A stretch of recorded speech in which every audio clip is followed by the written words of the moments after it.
जनसंवाद न्यूज, सत्य आणि विश्वासाची बातमी। बदलापुरात आमदार किसन कथोरे यांच्या बंगल्यासमोरील मुख्य रस्त्यावर गोळीबाराची घटना घडली आहे। दोन गटातल्या वादातून हा गोळीबार झाल्याची प्राथमिक माहिती समोर येते। या गोळीबारात अल्ताफ शेख हा जखमी झाला असून त्याला उपचारासाठी खासगी रुग्णालयात दाखल करण्यात आलाय। अल्ताफ शेख याची ही गुन्हेगारी पार्श्वभूमी असल्याचं बोललं जात आहे। दोन गटातील वादातूनच हा गोळीबार झाल्याची प्राथमिक माहिती समोर येते। बदलापूर गावात आमदारांचं निवासस्थान आहे।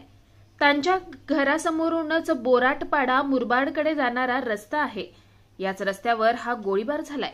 अंबरनाथ पार्ले गांव में खुल चुका है एक ऐसा प्रीमियम रेस्टोरेंट जहां आपको मिलता है डिलीशियस फूड, साथ एक कॉजी इंटीरियर का आनंद। Welcome to Noon to Moon. हर कॉर्नर आपको अपने एक अलग वर्ल्ड में ले जा सकता है। फैमिली मीटअप्स, गैदरिंग्स या अपने special dinner, non veg to veg, इनके मेन्यू में आपको हर तरह के डिलीशियस मिलते रहेंगे। इसके लिए स्पेशल सिंधी डिशेस, जहाँ आपको मिलेगा एक वाइड वेराइटी ऑफ डिशेस, हर एक टेस्ट बर्ड को सॅटिस्फाय कर सके। जनसंवाद न्यूज, सत्य आणि विश्वासाची बातमी। आजच सबस्क्राइब करून बेल आयकॉनला क्लिक करा आणि पहा ताज्या घडामोडींचा अचूक अंदाज आपल्या मोबाईलवर।